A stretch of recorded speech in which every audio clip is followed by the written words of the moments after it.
Bismillahirrahmanirrahim. Assalamualaikum warahmatullahi wabarakatuh. Alhamdulillahi rabbil alamin.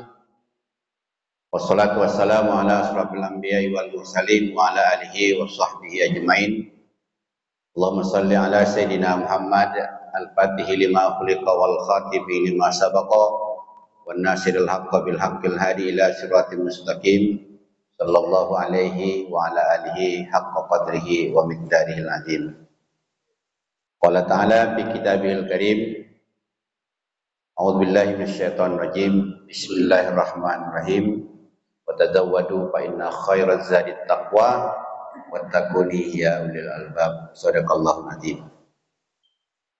Bapak-bapak dan ibu-ibu jamaah salat zuhur yang Allah muliakan, kita bersyukur pada Allah Subhanahu wa taala. Hari ini kita diberikan dua nikmat yang ini selalu dilupakan oleh manusia.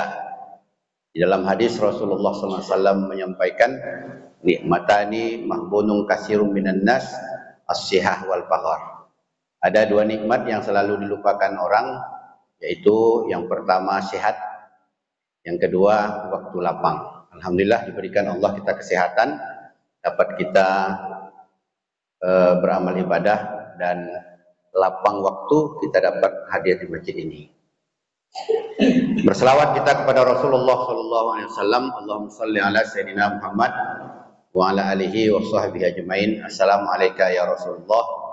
Assalamualaikum ayuhan nabi wa rahmatullahi wabarakatuh. Bapak Ibu dan hadirin yang Allah muliakan, kesempatan ini saya akan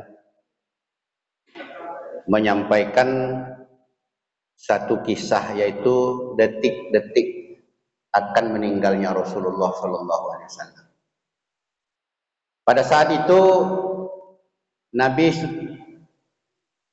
sudah merasakan badannya lemah, kemudian kepalanya pun pusing.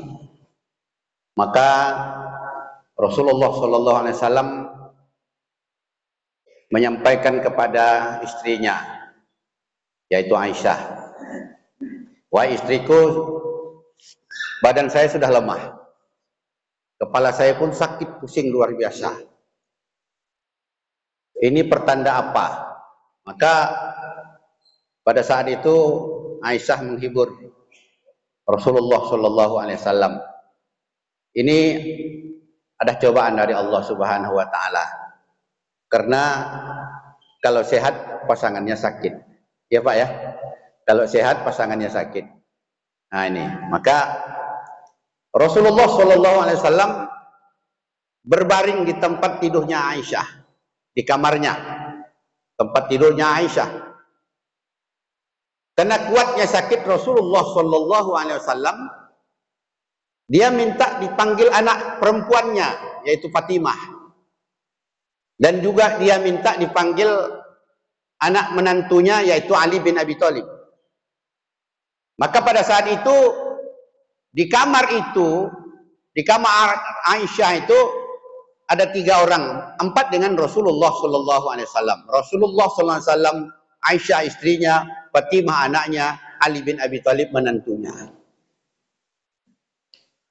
Hadirin yang Allah muliakan, kemudian Rasulullah SAW menyampaikan kepada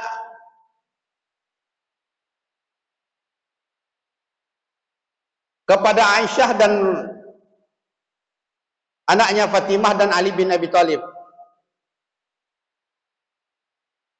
saya tidak lama lagi mungkin akan meninggal dunia. Semuanya air matanya berderai, semuanya menangis. Dan pada saat itu orang banyak di luar, tapi tidak dibolehkan masuk. Ya, karena tidak diizinkan oleh Rasulullah SAW. Ini artinya sinyal bagi kita, jika ada keluarga kita meninggal, jangan terlalu banyak orang di dalam. Cukup orang-orang yang dikenalnya saja. Nah ini, cukup orang yang dikenalnya saja. Atau ada orang yang bisa membimbingnya. Nah ini, maka dari itu sinyal bagi kita, jika ada keluarga kita akan meninggal dunia, maka dicarilah orang-orang pilihan yang bisa masuk ke dalam memperhatikan dia. Apa yang disampaikan Rasulullah sallallahu alaihi wasallam? Yang disampaikan Rasulullah sallallahu alaihi wasallam, ummati, ummati, umatku, umatku. Beginilah perhatian Rasulullah sallallahu alaihi wasallam kepada kita. Walaupun dia sakit keras, walaupun umpamanya pada saat itu dia badannya sudah sakit, kepalanya tidak tanggung lagi sakitnya, dia mengatakan ummati, ummati, umatku, umatku. Perhatian kita, perhatian Rasulullah sallallahu alaihi wasallam kepada kita. Rasulullah itu sayang kepada kita. Maka itu dalam hadis Rasulullah disampaikan, man ahabbani ma'i fil jannah. Siapa yang cinta kepada Rasulullah, dia nanti bersama Rasulullah sallallahu alaihi wasallam di surga. Maka salah satu membuktikan cinta kita kepada Rasulullah sallallahu alaihi wasallam, aksiru salawah. Banyak-banyaklah kamu mengucapkan salawat. Allahumma salli ala Sayyidina Muhammad. Allahumma salli ala Sayyidina Muhammad. Banyak-banyak kita berselawat. Yang kedua disampaikan oleh Rasulullah pada detik-detik menjelang meninggalnya, kematiannya, la tusyrik billah, jangan kamu menyekutukan Allah, jangan kamu memusyrikkan Allah. Ini disampaikan oleh Rasulullah sallallahu alaihi wasallam. Jadi ketika pada saat itu memang ketika meninggal Rasulullah sallallahu alaihi wasallam, sehingga banyak juga yang murtad. Banyak juga yang murtad. Jadi inilah ditakutkan oleh Rasulullah sallallahu alaihi wasallam. Disampaikan kepada kita, la tusyrik billah, jangan kamu mensekutukan Allah Subhanahu wa taala, baik itu dalam akidahnya pun juga dalam ibadahnya. Ada kadang-kadang kita tidak mensekutukan Allah dalam ibadah, artinya kita tidak menyembah berhala, ya, kita tidak umpamanya menyembah api, tapi ucapan kita dalam bentuk perbuatan syirik. Dalam artian apa? Kalau tidak dengan bapak itu mungkin kami sudah tak bisa makan lagi. Nah ini. Artinya menggantungkan diri dengan manusia. Ya. Kita tahu bahwa orang-orang yang menggantungkan diri kepada manusia ini termasuk syirik. Kenapa? Allah yang menciptakan kita, Allah yang membesarkan kita, Allah yang menghidupkan kita, Allah yang memberi makan kita, dan Allah yang mematikan kita. Jangan kita menggantungkan diri dengan manusia. Kalau kita menggantungkan diri dengan manusia, dialah, karena dialah dia kita sehat, kita hidup, kita ini segala macam. Ini nanti bisa syirik kepada Allah Subhanahu wa taala. Yang kemudian yang ketiga disampaikan oleh Rasulullah sallallahu alaihi wasallam pada detik-detik meninggalnya, alaikum tawahhidu fid din. Hendaklah kamu bersatu dalam agama. Kamu umat Islam ini jangan bercerai-berai. Jangan saling antuk-mengantuk.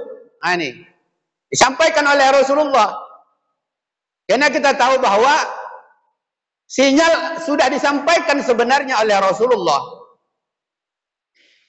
Umatku itu nanti satu saat pada zaman akhir-akhir zaman itu bagaikan buih di lautan. Bagaikan buih di lautan. Sampai dia empas ombak sampai ke pinggir, sampai katakanlah umpamanya ke pantai, dia pecah. Tidak ada kekuatan. Satu lagi disampaikan oleh Rasulullah, umatku itu nanti bagaikan hidangan di atas meja. Dari semua sisi menyantap. Pada saat itu sahabat bertanya, kenapa seperti itu ya Rasulullah? Apakah umat Islam jumlahnya sedikit? Kata Rasulullah, balhum kasirun. Jumlah umat Islam banyak. Tetapi kenapa mereka mendapat terkena penyakit wahan? Penyakit wahan itu hubbud dunia wa karahiyatul maut. Cinta dunia, takut mati. Dalam mati dalam artian itu takut kehilangan. Umpamanya dia walaupun salah dia dukung, takut hilang jabatan. Walaupun dia salah, dia dukung. Takut kehilangan ekonomi. Walaupun salah, dia dukung. Ini artinya apa? Hubbud dunya wa karahiyatul maut. Cinta dunia, tak takut lagi kepada kematian. Jadi, akhirnya apa? Umat Islam itu antuk-antukan. Kalau dulu kita berantuk disebabkan khilafiyah. Ada NU, ada Muhammadiyah. Artinya ada yang berkunut, ada yang tak berkunut. Itu tak ada lagi sekarang. Tapi umat Islam sudah diantuk-antukkan. Kenapa? Umat Islam ini rapuh. Nah ini. Jadi dari itu, apalagi momen sekarang, momen politik, umat Islam tetap bersatu. Ya, jangan ada dibawa ya Islam ini kepada perpecahan. Apalagi umat Islam diolok-olokkan. Ya, ada ketua partai yang kita tengok mengolok-olokkan. Di luar Jawa sudah tidak lagi mengatakan habis Al-Fatihah itu amin. Kan bahaya ini. Mengolok-olokkan. Ini akidah ini Pak. Ini jangan kita pandang sebelah mata ini. Ini bisa syirik pembawanya. Karena amin itu di dalam Al-Fatihah. Setelah kita membacakan Al-Fatihah, baca iman. Itu perintah Allah, perintah Rasulullah. Bukan perintah manusia, ini perintah Allah. Ya, apalagi syahadat. Syahadat ini adalah taliannya dengan hati. Hati ini sampai ke aras. Apabila kita mengucapkan syahadat, ini adalah kesaksian. Kemudian ini nanti jantung sampai ke jantung kita, sampai ke aras. Aras itu bergoyang. Siapa yang di bawah memujiku, akan aku ampuni. Tidak main-main barang ini. Jadi jangan diolok-olokkan agama. Silakanlah berpolitik, ya. Jangan mengolok-olokkan dengan politik agama. Ya. Allah nanti murka. Murkanya itu bukan pada dia sendiri, murka itu kepada kita semua. Kenapa? Kita diamkan. Kita diamkan. Kalau kita diamkan namanya syubhat. Syubhat itu namanya ikut-ikutan. Akhirnya kita sama. Ini akidah, hati-hati kita. Maka umat Islam ini jangan terpecah belah. Jangan terpecah belah. Ini urusan dunia. Urusan dunia ini silakan. Tapi jangan Islam ini diprovokasi. Jangan dibuat Islam ini candaan. Candaan. Ini pesan Rasulullah SAW. Detik-detik meninggalnya Rasulullah juga disampaikan. Alaikum bil akhlakil karimah. Hendaklah kamu mempunyai akhlak yang mulia. Mempunyai akhlak yang baik. Bagaimana akhlak yang baik? Akhlak kita kepada Allah. Artinya apa? Tidak mensyirikkan Allah. Kemudian akhlak kita kepada Rasulullah SAW. Bagaimana kita menghormati para Rasul, para Nabi Allah Subhanahu Wa Taala. Kemudian bagaimana kita menghargai manusia, menghormati orang lain. Kaulan karimah, berbicara dengan orang lain itu dengan baik. Dengan baik berbicara dengan orang lain. Itulah makanya memang Islam itu disampaikan dengan cara yang baik. Tidak boleh Islam itu disampaikan dengan cara kekasaran. Umpamanya begini. Perintah Allah sholat. Bapak umpamanya pas di jalan. Umpamanya bapak nggak sholat, bapak sudah tua, udah bawa tanah nggak sholat juga. Ini kan memang benar saya sampaikan itu, tapi caranya salah. Jadi Islam ini harus disampaikan dengan cara yang benar, baru dia masuk. Itulah dari hati sampai ke hati. Itulah kalau menyampaikan itu kepada siapapun, termasuk anak kita, termasuk tetangga kita, termasuk istri kita, hendaklah kaulan karimah, bicara sampaikan dengan cara yang baik. Nah, ini cara yang baik. Nggak boleh mengejek, nggak boleh umpamanya menyudutkan orang lain, apalagi menjatuhkan air muka di depan orang banyak. Contoh, saya mengajar di dalam lokal itu ada 40 orang. Kemudian ada anak satu orang di situ. Saya marah-marahi sampai dia malu dengan teman-temannya. Ini kan salah. Seumpamanya bapak pimpinan perusahaan, bapak bos di situ. waktu rapat, Bapak carut-carut, Bapak umpamanya kata-katai salah seorang karyawan. Ini kan salah, menjatuhkan air muka orang di depan orang banyak. Ini akhlak tidak ada. Inilah kita tengok sekarang ini tidak ada lagi akhlak. Ini sudah banyak menjatuhkan air muka orang. Panggil dia. Rupanya saya guru. Anak itu saya dipanggil ke kantor. Kamu jangan begitu, begini, begitu. Begitu juga bapak, pimpinan perusahaan, panggil anak buahnya. Marahi di dalam. Jadi tidak menjatuhkan air muka orang di depan orang ramai. Jadi ini kaulan karimah, bicara yang baik. Itu diajarkan oleh Rasulullah Sallallahu Alaihi Wasallam. Kemudian yang kelima, detik kematian Rasulullah Sallallahu Alaihi Wasallam juga disampaikan, aku tinggalkan kamu dua perkara, yaitu Al-Quran dan hadis Rasulullah Sallallahu Alaihi Wasallam. 5 ini yang disampaikan oleh Rasulullah. Tidak lama kemudian ada terdengar mengetuk pintu. Diketuknya pintu. Begitu diketuknya pintu, kata Rasulullah, wahai Fatimah, tengok siapa yang di luar. Tengok siapa yang di luar. Fatimah membuka pintu, ditengoknya ada seorang laki-laki yang ganteng, berbaju putih, pakaiannya juga serba putih, matanya tajam dan agak sedikit bersinar. Kamu cari siapa? Saya mau berjumpa dengan Rasulullah Sallallahu Alaihi Wasallam. Tunggu, saya tanya ayah dulu. Karena Fatimah, Rasulullah itu adalah ayahnya.